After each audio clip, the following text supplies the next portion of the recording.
The title of her show, Love Meghan. For what to watch? Who wants to watch Meghan Markle bake a pie? This was the most savage thing yet. I mean, they actually call her a Watch this. Yeah. Okay. King Charles visited the U.S. to mark the 250th anniversary of American independence from Britain and to seek the release of a British hostage being held by an American. Harry and Meghan say they'd now like to split their time between spending your money in the UK and spending your money in Canada. Yeah, You were the true. prince of a That's true. goddamn country who dressed up as a Nazi, and now you're trying to come back as the Pope? Plans for a spin-off to the hit series Suits, which will be set in Los Angeles. It will focus on Meghan Markle's character's struggle to balance her legal career while also caring for an unemployed immigrant.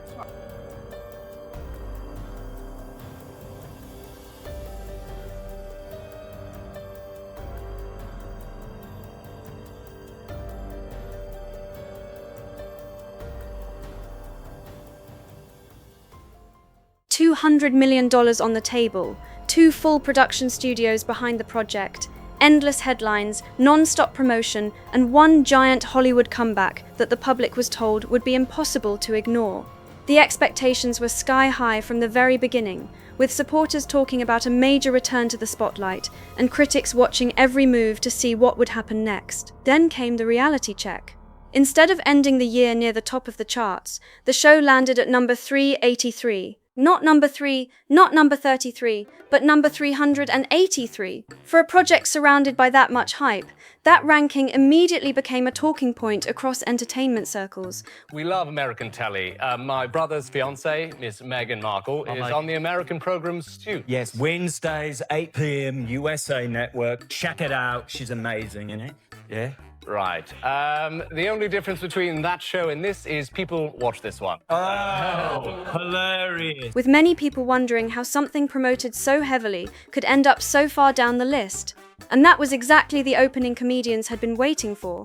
When the jokes started rolling in, they didn't hold back.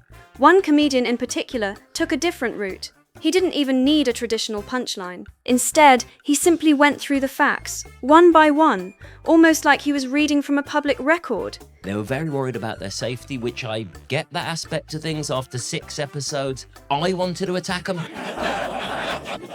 That calm approach somehow made the criticism hit even harder. Then the rest of the comedy world jumped in after seeing the reaction. One comment after another started circulating, each one sharper than the last. But the most talked about line of the entire saga arrived later, delivered by a woman who actually knew Harry personally. And when that remark landed, people couldn't stop talking about it.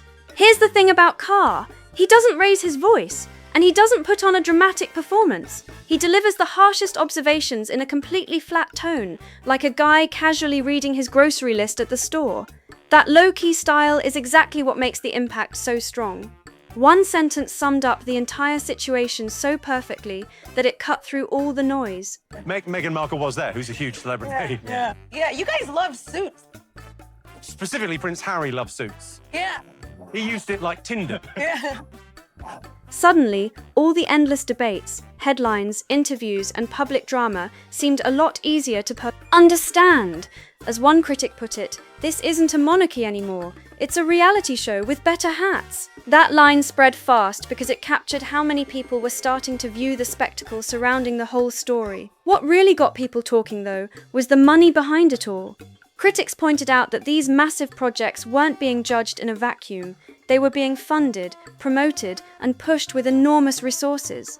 As some commentators framed it, the spending wasn't coming out of their pockets, it was coming from yours. Prince William or Prince Harry? Prince William or Prince Harry? Well, the royal family, right, if you can imagine, they're like our Kardashians. Prince Harry is very much our Kanye. He occasionally dresses as a Nazi, and he fucked up. That idea struck a nerve and instantly became part of the wider conversation. In Hollywood, people can bounce back from bad reviews, awkward interviews, and even major career setbacks. The industry has seen plenty of comeback stories over the years. But there is one challenge that can be much harder to shake: when audiences quietly decide they just aren't impressed. That's the verdict some critics claimed was being handed down again, and it became a recurring theme in discussions surrounding the project. Even some of the reactions sounded almost restrained on the surface. Comments like, "People watch this one," were delivered with a smile, but many listeners felt there was a deeper meaning hiding underneath. The phrasing was simple, yet it sparked endless debate about what was really being implied. And then came the part that kept resurfacing no matter how much the conversation shifted. She got the comeback. Opportunity. She got access to platforms that countless actors and entertainers would dream of having. Everybody trying to be a victim. Like, what's this girl, Meghan Markle? Seemed like a nice lady, just complaining. I was like, didn't she hit the light skin lottery and still going on complaining? Acting all dumb like she don't know nothing. Going on Oprah, I didn't know. I had no idea how racist they were. It's the royal family. You didn't Google these motherfuckers? The kind of visibility people spend entire careers chasing. And that's where the questions started. Critics weren't focused on whether the opportunity existed. They focused on what was done with it once it arrived. One commentator even joked, "When nature has given you all the cues on how to have a perfect taste of something." The remark caught attention because of how casually it was delivered. Then came the reaction. "Oh, how fun is that? I love it." And just like that, another memorable quote was added to an already crowded list of viral moments. The highly promoted Netflix series arrived in 2025 with enormous expectations hanging over it. For months, there had been headlines, speculation, and promises that this project would be a major success story. Supporters talked about its potential, while critics watched closely to see whether it could live up to the hype. The intention of the show was to share more of myself. You keep saying Meghan Markle, you know I'm Sussex now. To share tips that I love in my life. When nature has given you all the cues on how to have a perfect taste of something. Oh, how fun is that? I love it. I appreciate what hard work looks like. I like working hard.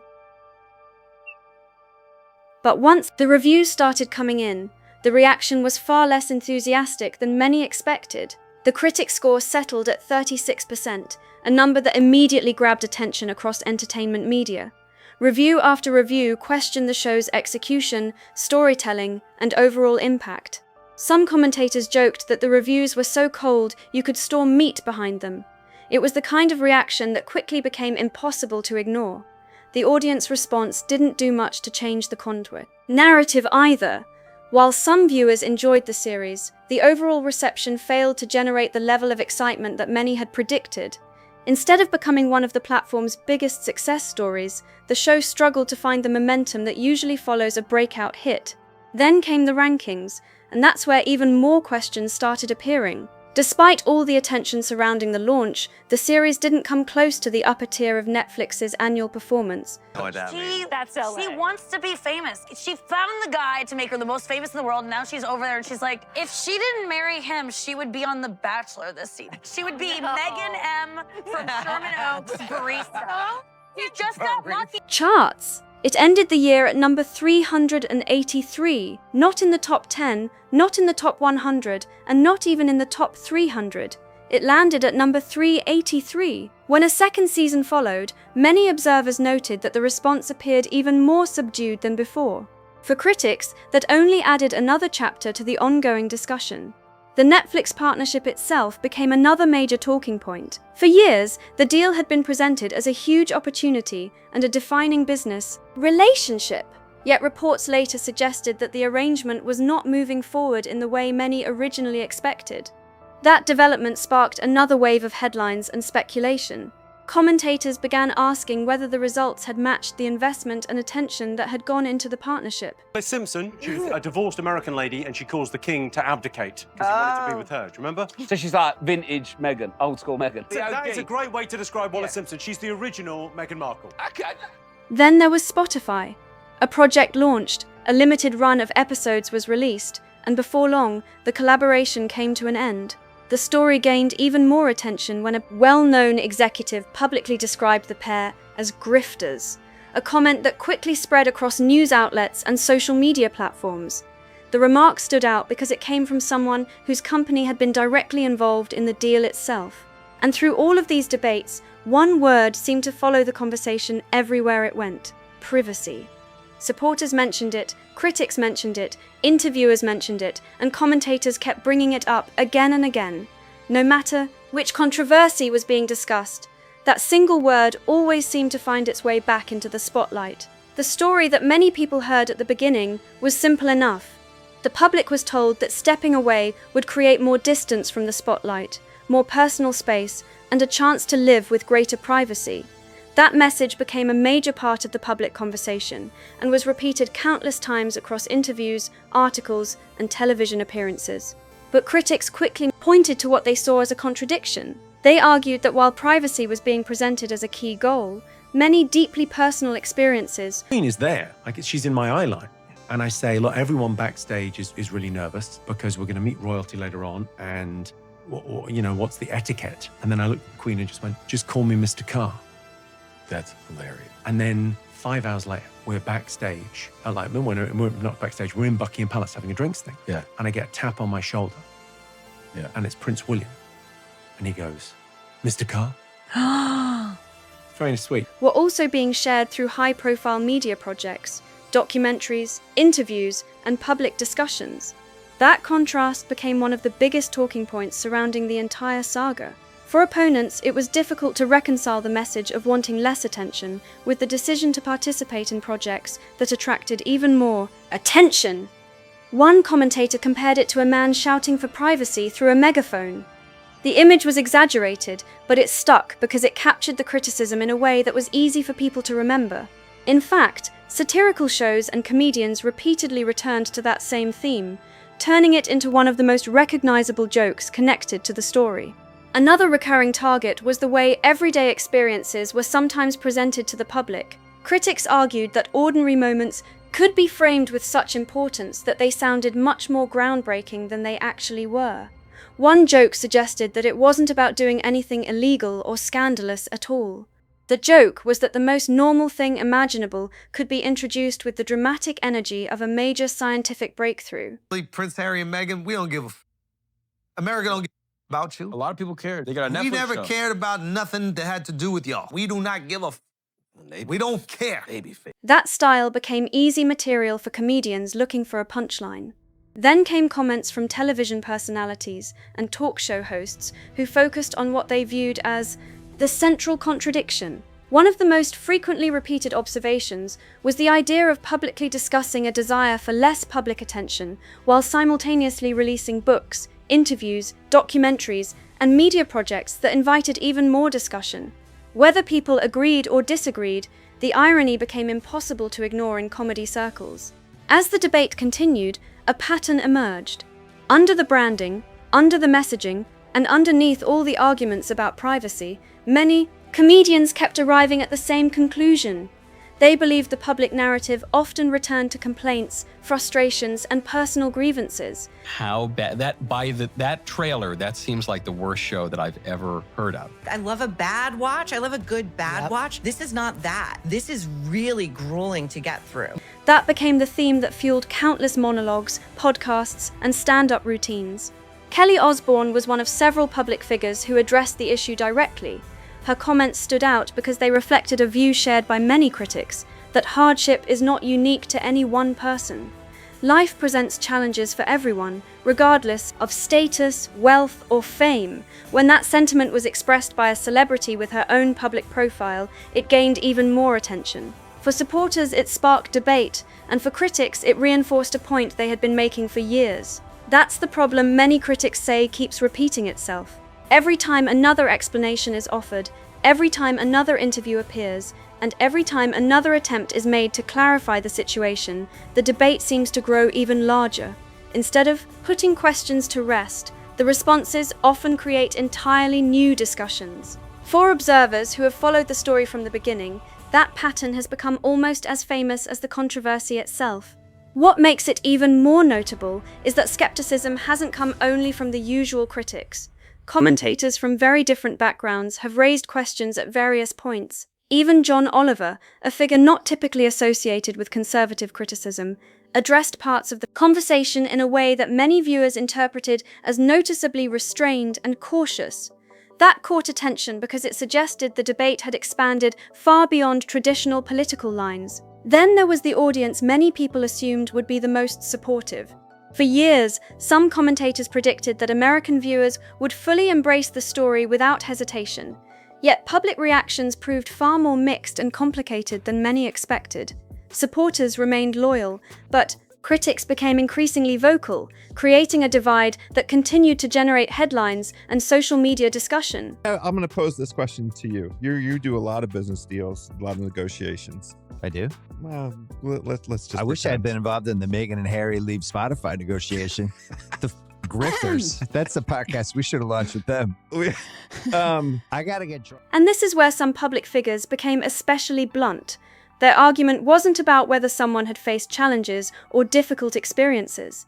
Instead, they focused on the idea that personal struggles can only carry a public narrative for so long before audiences begin looking for something else.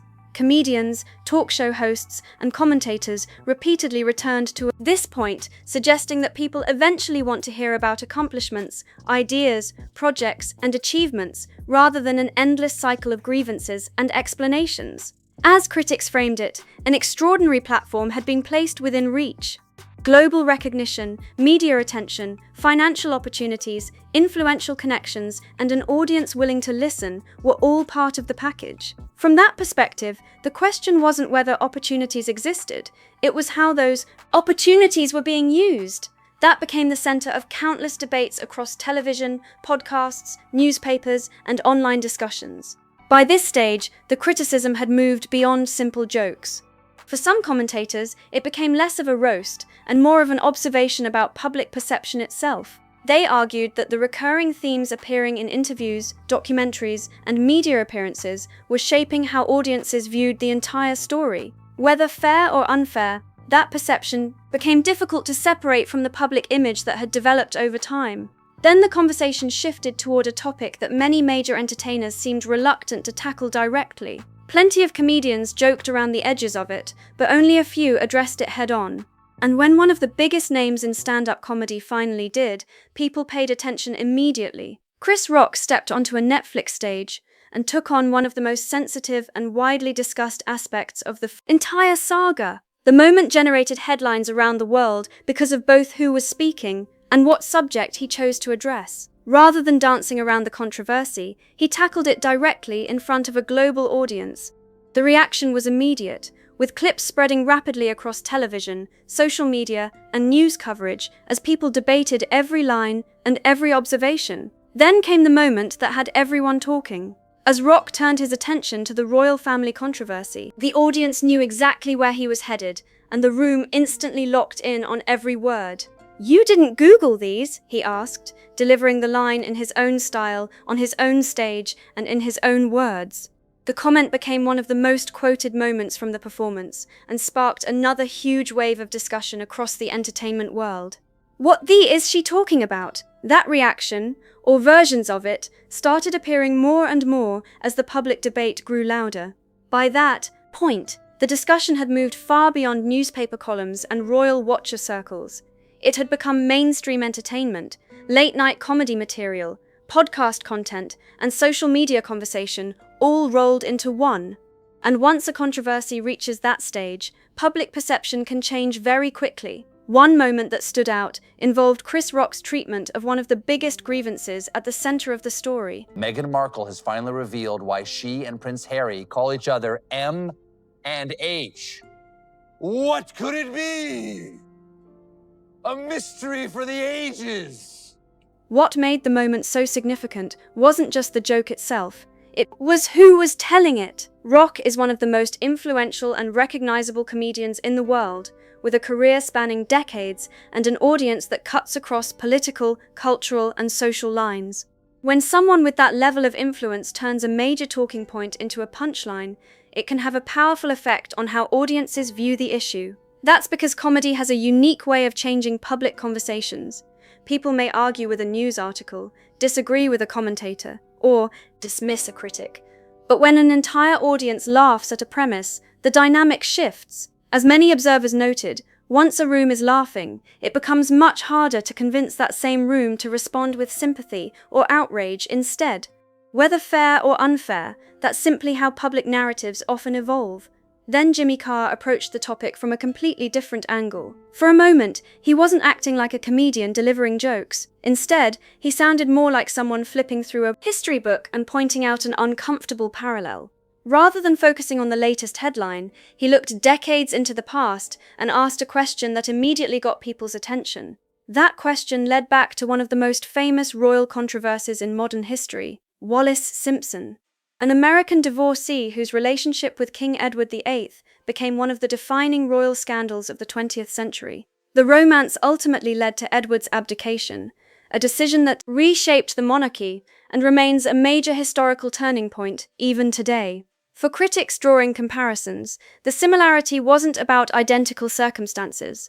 It was about the recurring theme of an outsider entering the royal system and becoming the focus of intense public debate. That's why some commentators jokingly referred to Wallis Simpson as the original Meghan Markle decades before the modern controversy existed. Whether people agreed with the comparison or not, it was a reference that immediately connected current headlines with a much older chapter of royal history. Suddenly, the story stopped looking entirely modern.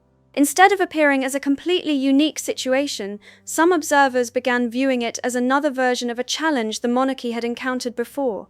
That perspective became especially attractive to comedians because it allowed them to frame the situation as part of a larger historical pattern rather than a one-time event. But then, another question emerged. How does a prince, someone raised inside one of the most structured institutions in the world, end up making such dramatic life changes and decisions? That was where Carr introduced a theory that many listeners described as both surprisingly gentle and surprisingly sharp at the same time. According to that line of thinking, Harry spent much of his life in an environment where major decisions were carefully managed, discussed, reviewed, and influenced by the people around him. Every move existed within a larger framework of advisors, traditions, expectations. Watch the Harry and Meghan Netflix documentary. Now, I'll be honest with you, before I watched it, I was not a fan of theirs. But now I've actually heard their side of the story, I hate them. And family responsibilities. Then, after leaving that system behind, critics argued that he may not have escaped the habit of relying on strong outside guidance at all. Instead, they suggested the source of influence had simply changed. That observation led directly to a comparison that many commentators seemed eager to make and many supporters wished would disappear. The comparison was William. Interestingly, whenever William entered the conversation, the tone often shifted. Even some of Harry's harshest critics tended to become noticeably more measured when discussing his brother. Carr himself seemed to take that approach. People noticed that while he could spend extensive time joking about Harry and the controversies surrounding him, he often sounded far warmer when William came up, and that contrast became a talking point all on its own. Here was a comedian famous for ruthless, punchlines, brutal observations, and a willingness to target almost anyone. Yet when discussing one brother, he seemed willing to offer a note of respect, a positive anecdote, or a moment of generosity. Meanwhile, discussions about the other brother generated enough material to fill an entire comedy special. That difference didn't go unnoticed by audiences, and it added yet another layer to a story that already seemed packed with endless twists, comparisons, and controversy. So here it is, the usual line that kept getting repeated long after the interviews ended. The headlines faded, and the latest round of debate moved on to something else. What's interesting is that it didn't come from a stand-up stage packed with fans, and it wasn't delivered during a comedy special designed to get laughs. It came from a podcast conversation, and that made the reaction even more noticeable. The person delivering it was Kelly Osbourne, someone who wasn't speaking as a distant observer looking in from the outside. She had moved in similar celebrity circles, knew many of the people involved, and had every opportunity to choose a softer approach if she wanted to. Nobody would have been surprised if she carefully avoided criticism or kept her comments diplomatic. Instead, she went in a very different direction. What caught people's attention wasn't just the criticism itself, it was how direct it sounded. There was no long setup, no dramatic build-up, and no attempt to cushion the point being made. She focused on what many critics had already been discussing for years: results. In a world where public figures are often judged by the projects they create, the audiences they attract, and the impact they leave behind, she questioned what had actually been delivered compared to the enormous opportunities that had been available. That's where the infamous ranking kept coming back into the conversation. Remember number 383? Critics couldn't stop mentioning it. To them, that figure became symbolic of a larger argument. They weren't debating whether opportunities existed. They argued that the opportunities were massive, the resources were enormous, and the attention was already there waiting to be captured. The question was what happened after all of those advantages were placed on the table. Kelly's comments landed because they echoed a frustration that many commentators had been expressing for a long time. The discussion wasn't centered on access, visibility, or support. Those things were never in short supply. The debate was about execution, results, and whether the final products matched the scale of the expectations surrounding them. Prince Harry, aka the Ginger of Windsor, aka Redhead Redemption 2. I am making this video for you, my future child, to watch when you're older. Then came the remark that reportedly caused even the people around her to pause for a moment. The atmosphere shifted because the conversation moved beyond ratings, rankings, and business deals. Suddenly, it became about image, perception, and transformation. Critics have often pointed to the contrast between different versions of Harry that the public has seen over the years. On one side was the younger royal, who frequently generated headlines for controversial decisions and highly publicized mistakes. On the other side was the modern version presenting lessons, advice, and reflections on how society should think about various issues. For some observers, that contrast became impossible to ignore. Kelly's point wasn't really about one isolated incident. It was about the distance between those two public images and how dramatically they differed from one another. That contrast became a recurring source of material for comedians, commentators, and podcast hosts alike. The larger the gap appeared between past headlines and present messaging, the more people talked about it. Kelly simply laid out that observation in a way that was blunt enough to grab attention and simple enough for everyone to understand. And that's ultimately why this story kept generating so much comedy material. It was never just about one underperforming show, one business partnership that ended, or one podcast that failed to continue. Those were only individual chapters in a much larger narrative. What comedians seemed to recognize was something deeper. Audiences weren't reacting to a single event. They were reacting to a pattern of expectations, public messaging, contradictions, explanations, and outcomes that kept colliding in ways people found difficult to ignore. And once comedians spotted that pattern, they returned to it again and again because it consistently generated the one thing every comedian chases: an audience that instantly understands the joke. You cannot sell yourself as the world's most relatable victim from the window seat of a private jet. That line captured a criticism that had been building for years, and it's easy to see why it spread so quickly. In a single sentence, it summed up what many critics believed was the central problem behind the public image debate. The issue, in their view, wasn't simply about wealth, fame, or success. Plenty of celebrities have all three and remain widely popular. The criticism was about trying to present a message of relatability while living a life that most people could never realistically experience. By that point, comedians weren't creating the conversation, they were reacting to it. That's an important distinction. Jimmy Carr didn't invent the criticism. Chris Rock didn't invent it. Kelly Osbourne didn't invent it either. What they did was take observations that were already circulating among audiences and package them into memorable lines that people could instantly understand and repeat. That's why so many of those jokes landed with audiences. The comments felt less like shocking revelations and more like someone saying the quiet part out loud. Whether people agreed with the criticism or completely rejected it, there was no denying that these moments generated huge reactions because the debate had already been moored, simmering beneath the surface for a long time. And then there was that number that kept showing up throughout the entire discussion, 383.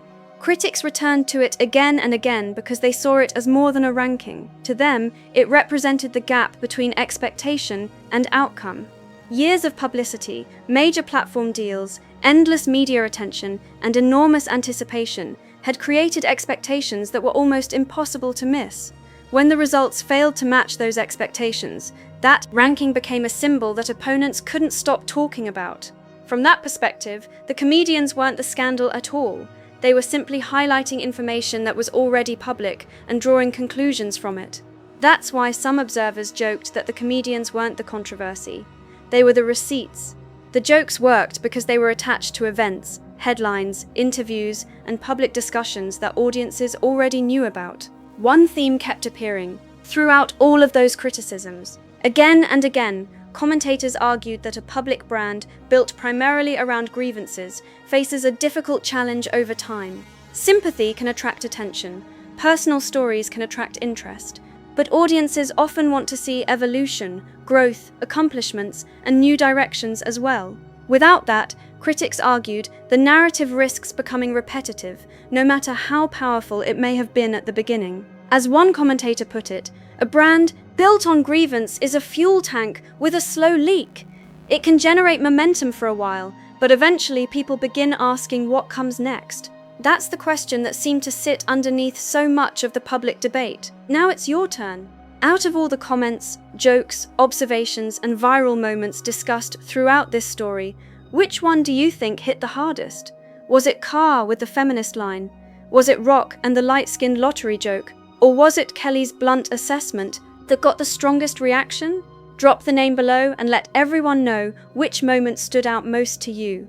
And if there was a line that made you laugh, made you think, or made you see the story from a different angle, hit the like button. It genuinely helps the channel reach more people and keeps these conversations going.